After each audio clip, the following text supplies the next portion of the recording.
Anchor Suma భర్త రాజీవ్ కనకాలకి పోలీసులు నోటీసులు అందజేశారు.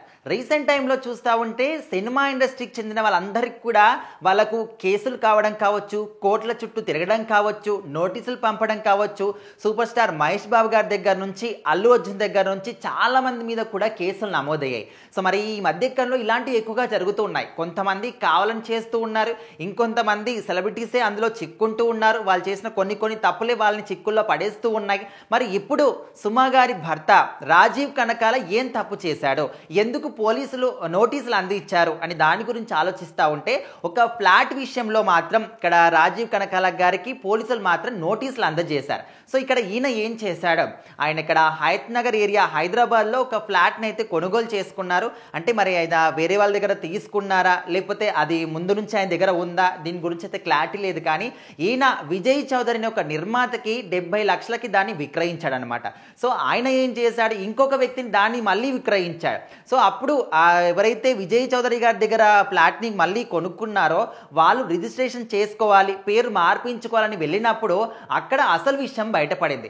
అసలు అక్కడ ఫ్లాట్ అనేదే లేదు. ఆ ఫ్లాట్ అనేది లేకపోయినప్పటికీ కూడా ఉంది అని దాన్ని క్రియేట్ చేసి అమ్మినటువంటి రాజీవ్ కనకాల గారికి పోలీసులు మాత్రం నోటీసులు అందించారు.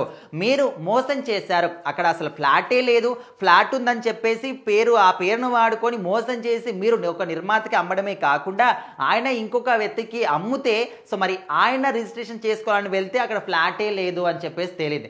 మరి ఇంత ఘోరంగా ఏ విధంగా మోసం చేయగలిగారో, మీరు ఎంతో గొప్ప నటుడు, ఎంతో మంచి పేరుంది, మీ భార్య కూడా మంచి పేరుంది, దేశ విదేశాల్లో కూడా మీ పేర్లంటే గుర్తుపడుతూ ఉంటారు. సో అలాంటిది మీరు ఇంత పెద్ద తప్పు ఏ విధంగా చేయగలిగారో, ఒక్కరిని కాదు ఇద్దరిని మోసం చేశారో, మీరు అమ్మడమే కాకుండా వాళ్ళు వేరే వాళ్ళకి అమ్మితే అసలు అక్కడ ఫ్లాటే లేనప్పుడు మీరు ఏ విధంగా అమ్ముతారని చెప్పేసి పోలీసులు మాత్రం క్వశ్చనింగ్ చేస్తూ ఉన్నారు. ఏదేమైనప్పటికీ ఇప్పటి వరకు ఎవరి మీద కేసులైనా వాళ్ళ తప్పు ఖచ్చితంగా ఉందో లేదో అనేది కొంచెం డైలమాలో ఉన్నారు. కాబట్టి ఇక్కడ రాజీవ్ కనకాల గారిది మాత్రం ఖచ్చితంగా 100% తప్పు అనే విధంగా అయితే తెలుస్తోంది. మరి ఆయన ఎందుకు ఆ విధంగా చేశాడో, ఒకవేళ అక్కడ నిజంగానే ఫ్లాట్ లేకపోతే ఉంది అని ఎందుకు ఈయన క్రియేట్ చేశాడు, అంత అవసరం ఏమొచ్చింది, డబ్బులు ఏమైనా అవసరం ఉన్నాయంటే వాళ్ళకు అంత ఎమర్జెన్సీగా ఏమి కూడా లేదు. వాళ్ళ ఇంట్లో ఉన్న వాళ్ళందరూ కూడా బాగానే సంపాదిస్తూ ఉన్నారు, షోస్ కానీ సినిమాలు చేసి ఎంతో గొప్ప వాళ్ళు సంపాదించే ఉంటారు. మరి ఇంత ఎమర్జెన్సీ అయితే ఉండదు. ఎంత ఎమర్జెన్సీ ఉన్నా కూడా లేని ఫ్లాట్ని ఉంది అని చెప్పేసి మీరు ఒక నిర్మాతకు అమ్మడం ఏంటి?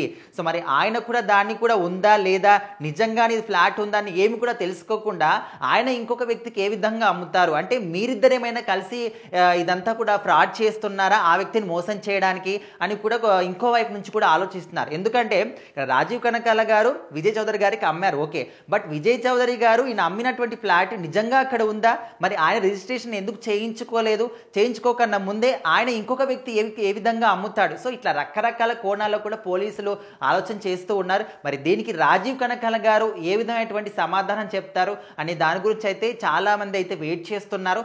ఏదేమైనప్పటికీ ఒక సినిమా రంగంలో ఉన్న వ్యక్తి, ఇంత మంచి పేరున్నటువంటి వ్యక్తి ఇంత పెద్ద తప్పు చేయడం అనేది ఖచ్చితంగా సినిమా రంగాన్ని మొత్తానికి కూడా ఒక మచ్చ తెచ్చే విధంగా అయితే చేస్తున్నారని చెప్పేసి కూడా చాలా మంది విశ్లేషకులు కూడా చెప్తున్నారు.